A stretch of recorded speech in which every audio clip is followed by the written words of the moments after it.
Real Madrid, Ancelotti donne des nouvelles rassurantes de Tchouaméni, Bellingham et Valverde.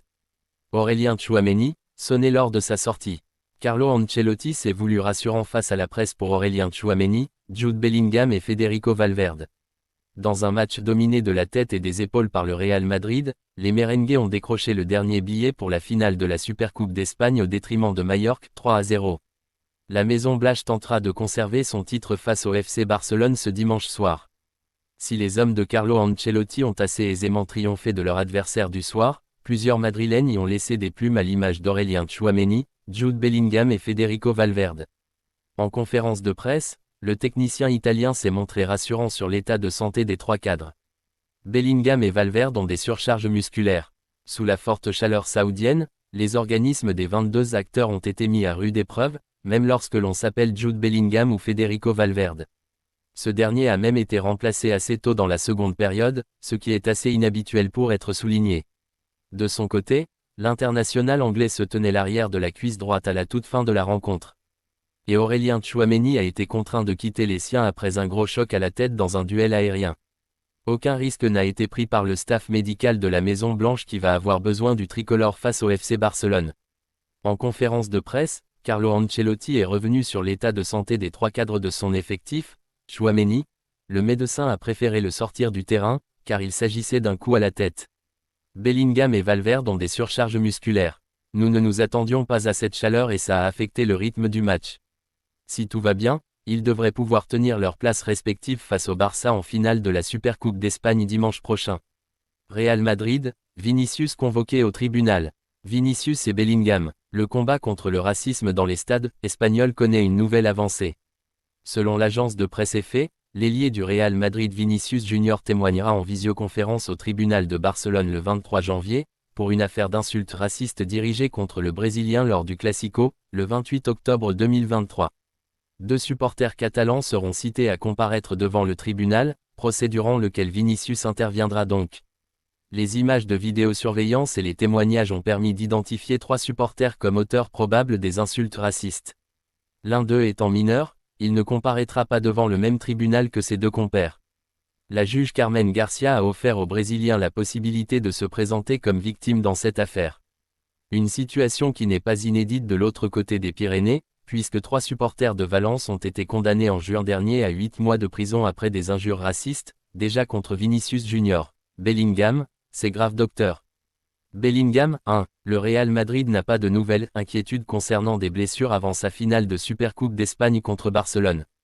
Carlo Ancelotti a confirmé des nouvelles positives concernant 2 joueurs clés après la victoire 3-0 en demi-finale contre Majorque à Jeddah.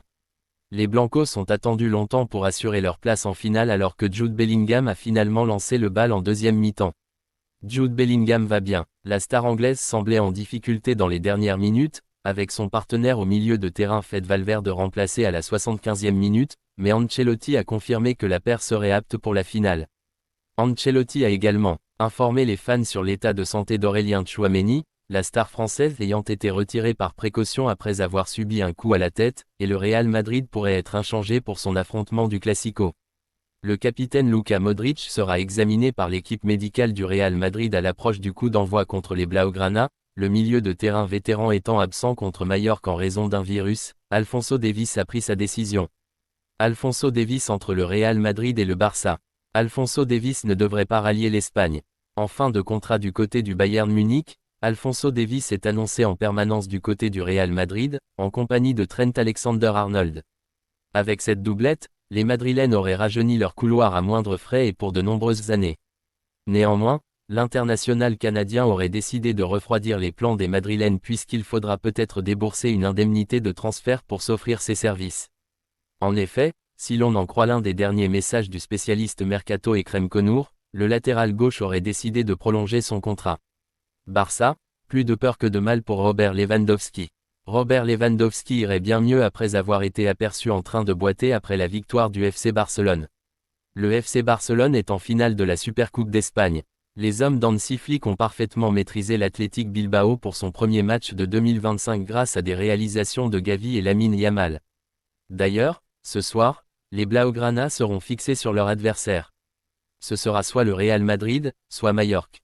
Mais la soirée aurait rapidement pu virer au drame avec un pépin physique pour Robert Lewandowski. En effet, l'international polonais a été aperçu, boitant très bas, dans les travées du stade du Roi Abdullah. Robert Lewandowski va bien. Homme fort d'Hansi Flick, Robert Lewandowski réalise une saison dantesque avec notamment 16 buts et 2 passes décisives en 18 matchs de Liga. Mais hier soir, l'ancien attaquant du Bayern Munich est resté muet. Pire encore, l'avant-centre des Blaugrana semblait être touché à la jambe droite à la fin de la rencontre. Mais d'après les dernières révélations de Sport, l'international polonais irait bien. Plus de peur que de mal donc pour RL9 qui pourrait être l'un des facteurs X du club de la Catalogne en cette fin de saison qui s'annonce haletante. Pedri, jouer contre le Real Madrid. C'est clair que c'est une motivation supplémentaire. Le joueur du FC Barcelone, Pedri, s'est exprimé en conférence de presse à la veille du match contre le Real Madrid en Supercoupe d'Espagne. À quoi tu penses devoir ce bon moment pour toi? J'ai de la continuité et je suis motivé. Pour moi, jouer au Barça est une motivation chaque jour. On pratique un football dans lequel je me sens à l'aise, en jouant rapide dans le camp adversaire. Son avenir, mes agents et le club discutent, ils me disent que tout va bien. Ce n'est pas le moment de parler d'une prolongation avant la finale. Je suis focalisé sur le match. Mais que les gens soient tranquilles avec ça. Compte des inscriptions d'Olmo et Pau. C'est une excellente nouvelle. Leur position était très compliquée. Moi j'ai tenté de consoler Dani parce qu'on mange à la même table et c'est trop compliqué de savoir que tu ne vas pas pouvoir jouer. Tu comprends la polémique. Chaque club et chaque personne a un avis. Moi je suis content de les avoir dans mon équipe, ils sont importants pour nous. Ce que les gens pensent. Le joueur du FC Barcelone, Pedri, s'est exprimé en conférence de presse à la veille du match contre le Real Madrid en Supercoupe d'Espagne. À quoi tu penses devoir ce bon moment pour toi? J'ai de la continuité et je suis motivé. Pour moi, jouer au Barça est une motivation chaque jour. On pratique un football dans lequel je me sens à l'aise, en jouant rapide dans le camp adversaire. Son avenir, mes agents et le club discutent, ils me disent que tout va bien. Ce n'est pas le moment de parler d'une prolongation avant la finale. Je suis focalisé sur le match. Mais que les gens soient tranquilles avec ça. Compte des inscriptions d'Olmo et Pau. C'est une excellente nouvelle. Leur position était très compliquée. Moi j'ai tenté de consoler Dani parce qu'on mange à la même table et c'est trop compliqué de savoir que tu ne vas pas pouvoir jouer. Tu comprends la polémique. Chaque club et chaque personne a un avis. Moi je suis content de les avoir dans mon équipe, ils sont importants pour nous. Ce que les gens pensent. Il y a une motivation supplémentaire contre le Real. C'est clair. Je pense que les gens de la Masia veulent toujours jouer les Clásicos. Je ne suis pas de la Masia mais j'ai toujours vécu les Clásicos, j'ai toujours soutenu le Barça. Que devez-vous faire pour réitérer le 0-4? Ça va être compliqué, ils vont vouloir prendre une revanche. Mais nous devons leur faire mal dans ce match. Ils jouent très bien en contre. Nous devons savoir contrôler le match et savoir être vigilants derrière. Vous avez menacé de ne plus jouer pour la sélection si Olmo et Pau n'étaient pas inscrits. Non, on l'a entendu mais je suis surpris car c'est un mensonge. J'aime aller en sélection. Comment tu analyses tes statistiques personnelles? Ce ne sont que des chiffres. Pour les attaquants ou les ailiers, ça compte bien plus. Je ne regarde pas beaucoup ça personnellement. Nous pouvons faire un travail pour le collectif. Karim Benzema fait une grande annonce sur son avenir. Déterminant cette saison avec Al Ittihad, Karim Benzema réfléchissait à une retraite prochainement d'après plusieurs sources. Interrogé par la presse espagnole ce vendredi, le natif de Lyon est sorti du silence. Karim Benzema, lors de sa présentation à Al Ittihad.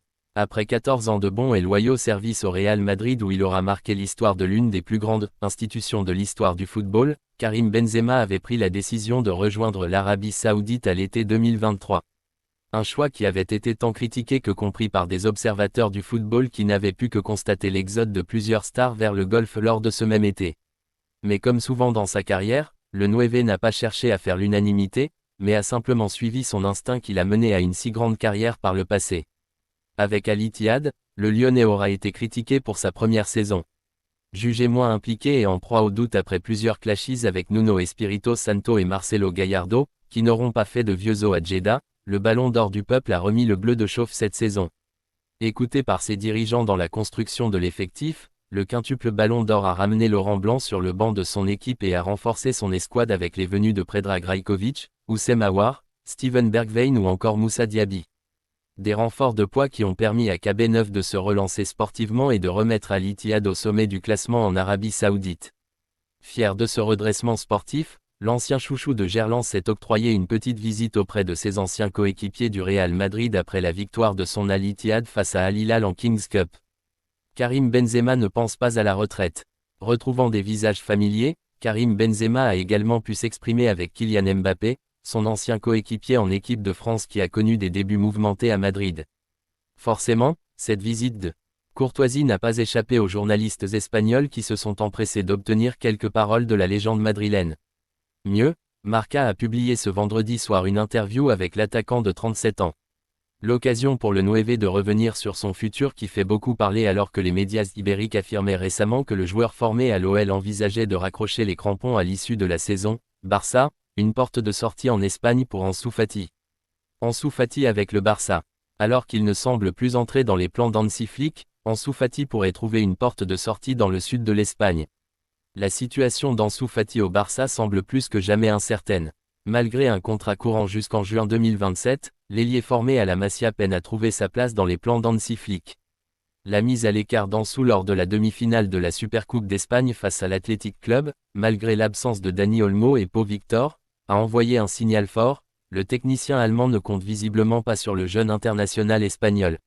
Une décision qui pousse désormais le joueur de 22 ans à envisager sérieusement une sortie lors de ce mercato hivernal pour gagner du temps de jeu ailleurs. Un prêt à Séville. Dans cette optique, comme le dévoile Mundo Deportivo, un prêt semble être la solution privilégiée, et le Séville FC pourrait être une destination de choix. Déjà intéressé par Ansu Fati lors de précédents mercatos, le club andalou pourrait réactiver son intérêt, même si les relations tendues entre les deux clubs ajoutent une complexité supplémentaire. Néanmoins, les Catalans ne devraient pas s'opposer à une telle opération si le joueur en fait la demande. Ansu Fati, autrefois considéré comme l'une des plus grandes promesses du football mondial, doit désormais trouver un moyen de relancer sa carrière, et un départ cet hiver pourrait bien être la clé.